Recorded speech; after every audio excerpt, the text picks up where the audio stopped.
SSM news सदैव जनतेच्या हितासाठी। नमस्कार, मी पंकज महाडिक। SSM न्यूजमध्ये आपल्या सगळ्यांचं स्वागत आहे। सध्या जिल्हा परिषद आणि पंचायत समितीच्या निवडणुकीच्या अनुषंगाने आपण शिवाजीनगर या गावामध्ये आलेलो आहे। या ठिकाणच्या जिल्हा परिषदेमध्ये आणि पंचायत समिती गणामध्ये नेमकं कोण निवडून येणार आणि कार्यकर्त्यांच्या काय भावना आहेत हेच आपण जाणून घेणार आहे। आपल्यासोबत काही कार्यकर्ते आहेत। दादा नमस्कार। नमस्कार सर। काय वाटतं या भागात कुणाचं वातावरण आहे? डॉक्टर विश्वजित कदम साहेबांच्या पक्षाचं आणि आपले पवार उभे राहिलेत तळसरमधून आणि इकडे मुळीक ताई आहेत, त्यांचंच इकडे येण्याची शंका आहे आणि तेच निवडून येतील। का वाटतं ते निवडून येतील? त्यांची भरपूर कामं आहेत, जसे की मुळीक साहेबांनी इकडे कामं केलेली आहेत, आमच्या गावासाठी पण केलेत। त्यांच्या गावामध्ये त्यांचं चांगलं नाव आहे। इथं आपले पवार साहेब आहेत, त्यांनी खूप युवा लोकांना मुलांना खूप मार्गदर्शन केलं आहे। कामं याच्या पुढेही करतील याची मला खात्री आहे नक्कीच। आणि स्वतः डॉक्टर विश्वजित कदम साहेब त्यांच्या पाठीशी आहेत म्हणल्यावर काय घाबरायची गरज नाही। मी स्वतः स्वर्गीयमधून येतो शिवाजीनगरमधून। माझं नाव संतोष कांबळे। माझे आजोबासुद्धा इथे कामं करतात, गावात खूप कामं केली। डॉक्टर कदम साहेबांनी आमच्या बुद्ध समाजासाठी बुद्धविहार बांधले, रस्ते बांधले। परत तुमचे रस्ते असताना परत पूल नव्हता, आम्हाला पलीकडे जायला पूर आल्यावरती पूल बांधून दिले। भरपूर विधवा बायकांना त्यांनी मदत दिली। अशी खूप कामं आहेत, सांगायसारखी आता खूप वेळ लागेल, पण खूप कामं केली। आम्ही म्हणजे आभार मानावे तेवढे कमी आहेत डॉक्टर कदम साहेबांचे। आणि डॉक्टर विश्वजित कदम साहेब म्हणजे खूप युवा लोकांचं ते काळीज आहे, एवढं बोलू शकतो। बाबा नमस्कार। नमस्कार। काय वाटतंय वातावरण जिल्हा परिषद पंचायत समितीला? आमचे काँग्रेसचे दोन्ही सीटा येणार। का वाटतंय दोन्ही सीटा? साहेबांचं काम मोठं आहे ना। बर। डॉक्टर पदम कदमाचं खूप मोठं काम आहे। या भागाला जेवढं साहेबांनी केलं आयुष्यात तेवढं कोण करू शकत नाही। बर। आणि जनता जे आहे ते साहेबाचा उपकार कधी विसरणार नाही। तसंच बाळासाहेबाबद्दल आमच्या गावाला ह्या भागाला खूप मोठा अभिमान आहे। बर। आणि आमच्या सर्वांचा प्रयत्न म्हणजे आमच्या भागातला की यावेळी आपण काँग्रेस निवडून आणायची। बर। काँग्रेसवर पर्यायच नाही ना। जे भारतामध्ये केलं ते सगळं काँग्रेसने केलं। हे भाजपचा काय संबंध आहे? सगळ्या योजना, आरोग्य, शिक्षण सगळं सगळं सगळं काँग्रेसमुळे घडले। क्रांती केली काँग्रेसनं। मग काँग्रेसचे लोक फासावर गेले, जन्मठेपे गेले, शिक्षक गेले। उदाहरणार्थ सावरकर आहे, भगतसिंग आहे, राजगुरू आहे, सुखदेव आहे, चापेकर आहेत, तिघं बंधू आपल्या जवळचे पुण्यातले। की एवढा मोठा अन्याय काँग्रेसच्या लोकांनी सहन केला आहे। आता भाजप पक्षाकडून वेगवेगळ्या योजना दिल्या जात आहेत। लाडकी बहीण योजना असेल, अर्धी तिकीट योजना किंवा वयस्कर लोकांना मोफत तिकीट प्रवास केला आहे, या भाजपकडून योजना आणल्या की आणल्या। पण त्यातलं तात्पर्य सांगतो मी की लाडकी बहीण आपल्या राज्यावर एवढा मोठा कर्जाचा डोंगर आहे, बरोबर आहे। त्याचा परिणाम रिटायर्ड लोकांना वेळेवर पेन्शन मिळत नाही। दुसरी गोष्ट, त्याने योजना आणल्या, योजनेबद्दल माझा विरोध नाही, पण अंमलबजावणी कशी करावी ह्याच्यात जरा फरक आहे। आणि ह्या जगामध्ये असं कुठलं राज्य आहे फुकट पैसे देणारं दाखवा?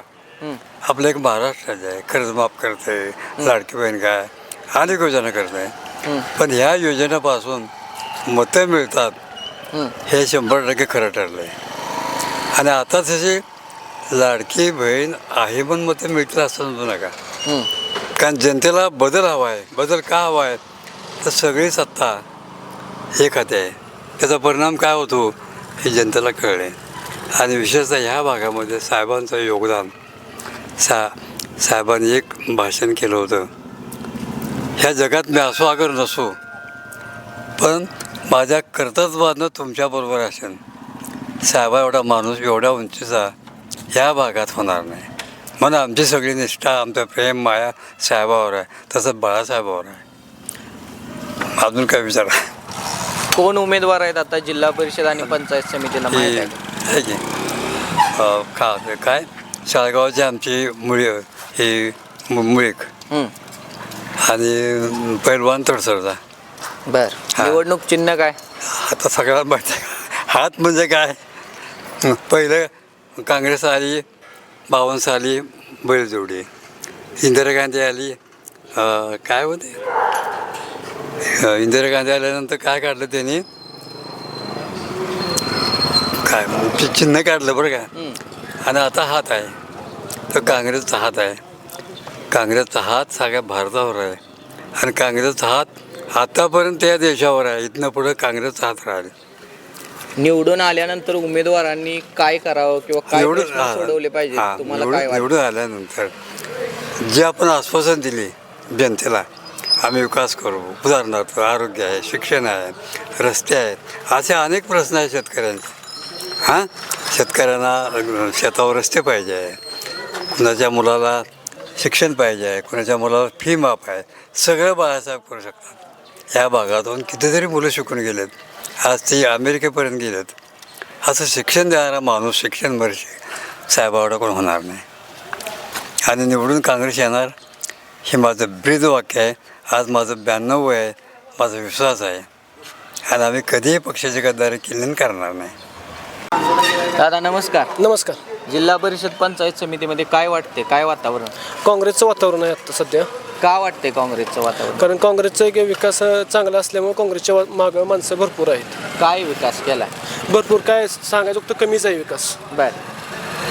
जिल्हा परिषदेला आणि पंचायत समितीला काँग्रेसकडून कोण उमेदवार आहेत माहीत आहे? जिल्हा परिषदेतला पैलवान रणजित पवार हे तरसडचे उमेदवार आहेत आणि जिल्हा परिषदेसाठी वैशाली मुळीक या शाळेगावच्या एक तडून तडपतार एक लेडीज उमेदवार आहेत. निवडून आल्यानंतर त्यांच्याकडे काय काय कामं करून घ्याल, काय सांगाल? त्यांनी सांगितलं आम्हाला सध्या जी तुम्ही कामं सांगचाल ती आम्ही पाठपुरावा नेऊ व चांगली कामं करू हे असं आश्वासन आम्हाला दिलेलं आहे. दादा नमस्कार. नमस्कार. जिल्हा परिषद आणि पंचायत समितीमध्ये काय वाटतंय? काँग्रेसचं वातावरण आहे आत्ता सध्या. हां. आणि आमच्या तरसर पंचायत आणि जिल्हा परिषद गटातून रणजित पवार हे पंचायत समिती उमेदवार आहेत. हे एक पैलवानकीतनं उमदलेलं एक नेतृत्व आहे. आणि जिल्हा परिषदचे वैशाली संभाजी मुळीक या आहेत. यांचे पती संभाजी मुळीक हे यांनी शेतकरी एका साध्या शेतकरी कुटुंबातून त्यांनी उंच भरारी घेतलेली आहे. आणि हे दोन्ही उमेदवार निवडून येतील वाटते? हो, 100%. काय काय कामं केली? भरपूर कामं केलेले आहेत त्यांनी. सामान्य माणसं पाक पूर्ण ह्याच्या आपले शासकीय योजना कुठल्याही जनसामान्य माणसापर्यंत पोहोचण्याचं त्यांनी काम केलेलं आहे. त्यामुळं त्यांनाच लोक पाठिंबा देतील वाटते? हो, 100%. दादा काय वाटते जिल्हा परिषद पंचायत समितीला कोण निवडून येईल? कोण निवडून येणार म्हणजे काँग्रेस निवडून येणार. पंचायत समितीला म्हटलं तर रणजित पैलवान पवार तडसरचे ते निवडून येणार. आणि जिल्हा परिषदला वैशालीताई मुळीक त्या निवडून येणार. का वाटते हे उमेदवार निवडून येतील? कामं केलेत का काँग्रेसच्या माध्यमातून? काँग्रेसच्या मधून बरीचशीच कामं झालीत. गोरगरीब जनतेपर्यंत शासकीय योजना पोहोचवलेत त्यांनी. काम भरपूर झालेत काँग्रेसच्यामुळे. काय वाटते निवडून आलेल्या उमेदवारांनी येणाऱ्या काळात काय तुमच्या अडचणी किंवा काय प्रश्न आहेत जे सोडवले पाहिजेत गावासाठी किंवा आपल्या भागासाठी? नाही, प्रश्न असे सोडवले पाहिजे गावासाठी, गावाच्या विकासासाठी असे प्रश्न सोडवले पाहिजेत. ते आता रणजित पैलवान म्हणजे आता ते गरीब घरातील मुलगा म्हणजे बरेच त्यांनी आता त्यांच्या पैलवान आहेत ते थोडक्यात, त्यामुळे त्यांना गरिबांची जाण आहे म्हणून ते सोडवणार प्रश्न नक्कीच. काका नमस्कार. नमस्कार. काय वाटतंय जिल्हा परिषद पंचायत समितीला कोण निवडून येईल? आता एकदम तुम्ही असं विचारणं बरोबर नाही. कसं माहिती आहे का, विषय मुद्दा असा आहे, एकदम सुरुवातीलाच आपण हात गाठला पाहिजे. कसं, आमच्या गावाचं एकमेव विकास काम A1 काँग्रेसच्या माध्यमातून पतंगराव कदम साहेबांनी केलेला आहे आणि त्याचीच वाटचाल विश्वजित कदम करत आहेत. आणि त्यांना अनुसरून त्यांनी जे उमेदवार काँग्रेसचा दिलेला आहे जिल्हा परिषदला, तर तो येण्याची शक्यता आहे. जिल्हा परिषद आणि पंचायत समितीला उमेदवार कोण कोण आहेत काय माहीत आहेत? काय माझ्या एवढं काय आठवणीत जाणत नाही, काय नाही. परंतु सध्या कंडिशन अशी आहे, एक घोडा बाजार चालू आहे. काय लोक पैसे जिकडं वाटतील तिकडं मतदान करणार आहेत, काय लोक पक्षाला मतदान करणार आहेत आणि काय लोक व्यक्तीला मतदान करणार आहेत. अशा माध्यमातून हे इलेक्शन होऊ शकतं. निवडणूक चिन्ह काय आहे आपलं तुम्हाला माहित आहे? हातात चिन्ह आहे ना काँग्रेसचं बर. आणि भाजपचं कमळ आहे. तर तडसर गणामध्ये काँग्रेसच्या माध्यमातून बरीच कामं झालेली आहेत आणि याच विकास कामांच्या जोरावर काही कार्यकर्त्यांचं मत आहे की या भागामध्ये काँग्रेसचा उमेदवार निवडून येऊ शकतो.